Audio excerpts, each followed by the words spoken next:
this hadith that I just quoted, that the dabba will come at duha time. Now we get to the issue of the dabba. And the dabba is mentioned in the Qur'an.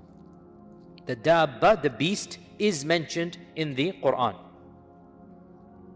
Where is the beast mentioned in the Qur'an? Where are our huffaz? Go ahead. Loudly. Recite the verse for me, please. No. No prize. He recited the verse, وَمَا مِن دَابَّةٍ فِي الْأَرْضِ إِلَّا عَلَى اللَّهِ رِزْقُهَا. There is no beast in this earth except that Allah will feed it. That's not the beast, that is a beast. وَمَا مِن دَابَّةٍ. So, thanks but no thanks. Meaning, Jazakallah khair. Where is the dabba mentioned? Sisters, you have something?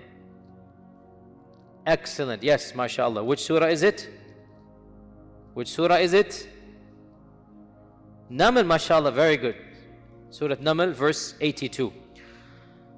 وَإِذَا وَقَعَ الْقَوْلُ عَلَيْهِمْ أَخْرَجْنَا لَهُمْ دَابَّةً مِّنَ الْأَرْضِ تُكَلِّمُهُمْ أَنَّ النَّاسَ كَانُوا بِآيَاتِنَا لَا يُوقِنُونَ.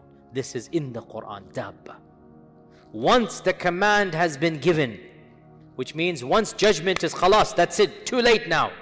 Once the motion has been set in, that's it, end is coming, the end is near. فَإِذَا وَقَى الْقَوْلُ عَلَيْهِمْ. Is that فَإِذَا or إِذَا حَتَّى? وَإِذَا وَإِذَا وَقَى الْقَوْلُ عَلَيْهِمْ أَخْرَجْنَا لَهُمْ دَابَّةً مِّنَ الْأَرْضِ. We shall bring out for them دَابَّةً مِّنَ الْأَرْضِ, a beast from this earth. تُكَلِّمُهُمْ. The beast will speak to them. And it will say, أَنَّ النَّاسَ كَانُوا بِآيَاتِنَا لَا يُوقِنُونَ. People would not believe in our signs. It's too late now. We told you to believe, you didn't. You did not believe. And our Prophet ﷺ said, Hadith is in Sahih Muslim, 3 are the things when they appear, there is no fa'idah in a person accepting Iman if they hadn't accepted it before this. Number 1, the rising of the sun from the west. Number 2, the Dajjal. And number 3, the beast of the earth. And this is a hadith that has caused a little bit of commentary controversy, because Dajjal, can you not accept after the Dajjal comes? That's a bit of a controversy. And some ulama have said maybe this is, so anyway, that's it. But the point is, these two are explicitly mentioned: the rising of the sun from the west and the Dabbat Al Ard, the beast of the earth. When these two happen, then there is no repentance. And if a person has not accepted Iman, end of story. Now, what is this Dabba and what are the details? Jayyid. The Qur'an has only this one verse. The Hadith, there is a lot of apocryphal hadith that are found in the very obscure works that are not mainstream. As for the famous 6 books of hadith, the only authentic hadith mention dabba, and that's it. No adjective, no description. It just mentions the beast of the earth. There is a hadith in Tirmidhi that Tirmidhi himself says is weak. It is a weak hadith without any ikhtilaf. You look it up, the isnad is obvious. There's a person in there, clearly it is weak. But it is in Tirmidhi. And it is not an authentic hadith. But the hadith says that the dabba shall have with it the asa Musa, the staff of Moses, and the khatim Sulaiman, and the ring of Sulaiman. Right? So it says that this dabba in one hand will carry the staff and the other hand a ring. However, this seems to be coming from Judeo-Christian sources, where the beast will have the staff and the ring. And the hadith is weak, or very weak to be more precise. And even though it's in Tirmidhi, but Tirmidhi himself says that this hadith is not authentic.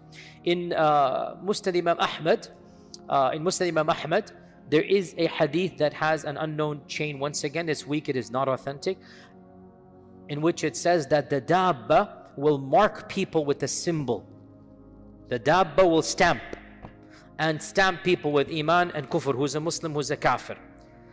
And this hadith, firstly, is not authentic. Secondly, it is problematic in terms of its content. Who can tell me why?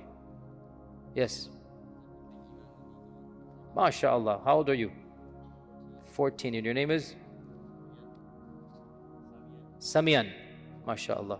Samian hits the nail on the head. Despite his young age, he has grasped the problematic issue that this da'if hadith has with the authentic hadith. And what is that? It says the dabba will stamp people with mu'min and kafir. But when is the dabba coming?